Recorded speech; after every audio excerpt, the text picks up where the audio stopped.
there's a growing gap between them. And I think this is likely to affect how policymakers shape services and practice, how providers provide them, and how teachers teach them. And there's a really serious risk, I'm concerned, that all of them will shoot wide of the mark. We're doing the wrong things for the wrong answers for the wrong problems, or the wrong questions for that matter. We know that society is religiously more nominal, people believing without belonging and so on, all of those arguments. It's also more plural and less formal, so more and more of us believe nothing or something, but we're not really sure what, or many things, as in Jewish humanism or Christian Hinduism or so on. And we know too that many people hold, this is problematic language, but what's generally called spiritual beliefs, and also non-creedal, non-organisational ones, as I've been showing. And others, for that matter, have non-religious beliefs, which are also deeply important to them and are increasingly being taken seriously by governments and others. So, for example, humanism, secularism, and environmentalism. And in Britain, earlier this year, the courts adjudged veganism to be in this category of religion and belief. So it's really important to ask ourselves what's going on. Now, some of these arguments are very familiar. So Grace Davies' idea that we're believing without belonging, the inversion of that by Hervé Léger, who suggests the phenomenon of belonging without believing, that people want to associate, but they're not that bothered what they believe. And there's David Vos, who talks about a sort of corruption of proper religion, if you like, and he talks that he's got this idea of fuzzy fidelity. And I really like what Linda Woodhead says about this, who was here last week. She says, it's a wrongly fundamentalising interpretation to say that real, dogmatic religion is declining, leaving people with a muddled and fuzzy residue. She thinks the exact opposite is true. Turn it on its head, she says, and you see it the right way up. Real religion, which is to say everyday lived religion, is thriving and evolving, whilst hierarchical dogmatic forms are marginalising. Okay? And we could compare that to, I've heard this compared often actually, to forms of changing forms of communication. So nobody sends telegrams anymore, do they? No? Glad to hear it. But we don't assume that communication has stopped. We just know that communication shifted to other things. We look at Twitter or Facebook or whatever. And the same, I think, applies to religion. So I don't think fuzziness, to pick up David Vos's term, about religion is the real problem.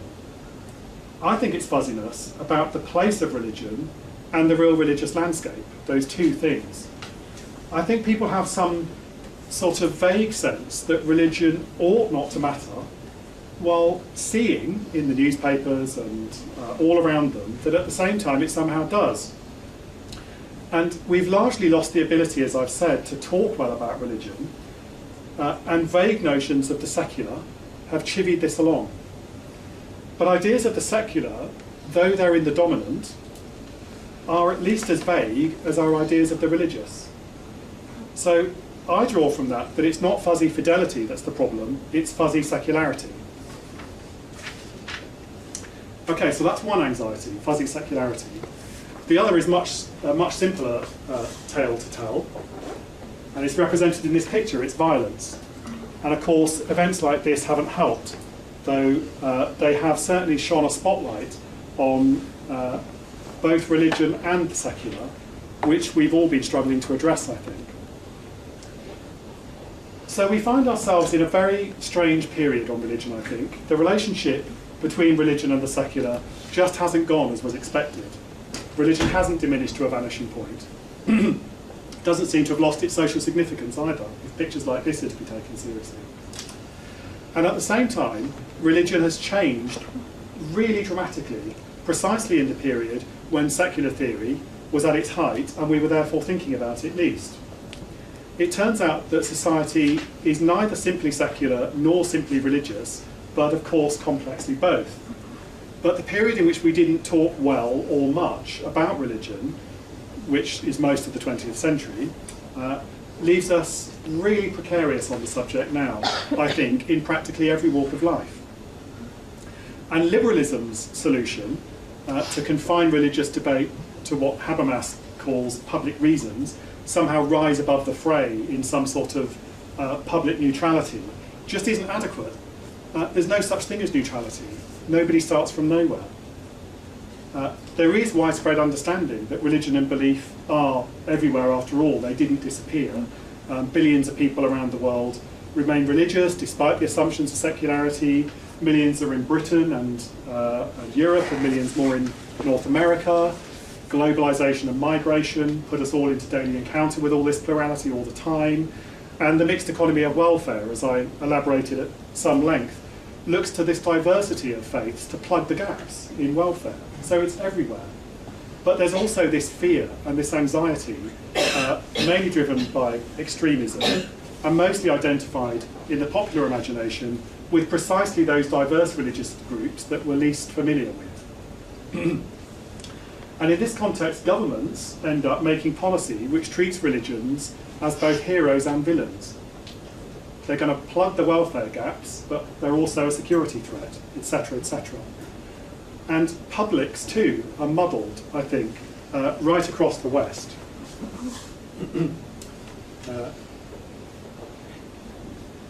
And some really notable intellectuals have been really aggressive on the subject, as you'll be familiar. So, so there's Sam Harris, who says this. He says, religious people are not generally mad, but their core beliefs absolutely are. See me tiny measured. And A.C. Grady, whose hair I'm very jealous of, says this: the soft face of the church is turned to the world only when the church is on the back foot. Whenever religion is in the ascendant, with hands on the levers of secular power too, it shows a very different face, the face presented by the Inquisition, the Taliban, and the religious police in Saudi Arabia. So we find ourselves with an ill-informed and, I'm afraid, often bad-tempered debate and knee-jerk reactions. And it's centred, this debate, I think, on a binary opposition between the religious and the secular. Whereas what I think we need is a much better quality of conversation about both. And you can breathe now, because this is where education comes in. Okay, so this part of the story is the final part. And it starts in 2009, when a government body in Britain approached me with the request, believe it or not, that I do something to sort out extremism on university campuses. And I decided to engage with this, but by arguing for a different way of thinking about the problem. And my first point was that extremism is actually a tiny minority problem. Although, of course, it's absolutely right to take it seriously because the consequences are catastrophic when it goes wrong. But I also pointed out that extremism on campuses is really, really rare and notoriously hard to judge. And in fact, surely radicalism and contest and debate and so on are precisely what universities should be doing. So there's a really important question about where one draws that line. But most importantly, I felt an approach based on anxiety about extremism casts religion and belief as a problem, first and foremost. And I wanted to argue that this shouldn't be the starting point, or at least it needn't be. I think it will be much more effective and much more realistic as well to set religion and belief in their proper context. And that's the real religious landscape and the context of secular assumptions. And seek engagement with it rather than solutions for it. Because I don't think religion and belief are something else, somewhere else. They're here and now and for us, regardless of our own religious stance. And in particular, I think, if governments want to want faiths to fill the welfare gaps, which they do the world over, and faiths are visible again as a result, we better be sure that we're good at talking about them again. So I think we need education to equip us to do that. And I've been developing a response to that in religious literacy, which is a topic that's also come up a lot this afternoon. So I'll talk about this. This is my response to the problem. This is a program that I've set up in response to the conversation about sorting out extremism on campuses. in universities in the first instance, but we're now broadening out that work to work with trade unions and employer groups and service providers in other places too. And there's no reason I can see why this shouldn't work in schools as well. But I started with universities, so that's what I'll talk about. So why universities? Well, first of all, they're places of, I think, peculiarly intense encounter, especially, but not exclusively, between young people. They're also often, I think, even more plural and mixed than the rest of society around them. That said, I also recognise that the opposite is sometimes true. They can be very white, middle-class places too, and not at all diverse. And that brings another set of problems. And universities are precisely designed to encourage debate about interesting and difficult issues. That seems to be the point. And I think we've become quite good, there's a way to go, but we've become quite good at discussing race, gender, sexual orientation, and so on, for example. But what about religion and belief? Second, universities embody what liberalism takes to be a range of essential freedoms. So freedom of speech, freedom of thought, these are the bases, aren't they, of academic freedom. But they often see religions as obstacles to precisely those freedoms, as we've been seeing. So there's a problem there in the sort of DNA of universities. And third, universities are, I'm not sure which word to use here, but perpetuators, perhaps guardians, reproducers, of a very particular post-religious way of thinking, intellectually I mean, which I think tends to reject religion as distracting nonsense, essentially. And as those assumptions are produced and reproduced in university settings, they also become part of the formation of minds, which underpins the conversation then in wider society. So I think it turns out to matter very much indeed what universities think about religion, even though they may have thought of themselves as secular and therefore neutral somehow on the matter. And we did some research about this. We started with vice-chancellors and other staff in 2009 and 10, and we found two helpful things. The first was about the sort of stances that universities think they take in relation to religious faith. And this led us to a typology in 4 parts, but essentially there are those that think of themselves as neutral. It's their duty to preserve the university space as somehow secular, religion as not a central issue for them. And there are those that think that religion is something for them. In fact, it might actually be an essential part of the formation that education deals in. And I think these stances are almost certainly reproduced in all sorts of other settings, not just in universities. And the second question we asked Vice-Chancellors was about what sort of things keep them awake at night. And we did ask them to keep this clean, and thankfully they did. And these are the 4 things they said. They said they're worried about student experience, so that students of all religion and belief identities and none have a good and welcoming time.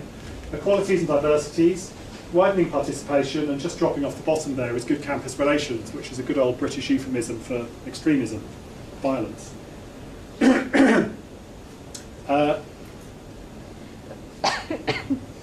And when we looked at who attended our training events in 2010 and 11, we found that almost all of them were from university chaplaincies or equalities teams. So basically the people who felt they had a very recognisable remit, either a religiously driven one, if you like, for want of a better word, or a concern about being sued for not being sufficiently religiously literate. And I think this reflects a really widespread assumption that religion is something that is done in these discrete places, in these cases chaplaincies and equalities units, but there are equivalents, I guess, in all sorts of other settings. Now, we also conducted case study research in 3 universities to understand the sort of lived experiences, if you like, of religious faith as students and staff experience them. And this enabled us to dig down into all sorts of practical ways in which faith plays out in universities much more widely. So we found students who hadn't felt able to attend for interviews or for exams or for Saturday lectures for obvious reasons. Their anxieties about public speakers who wanted to talk about Israel or Zionism. Timetabling staff were worried about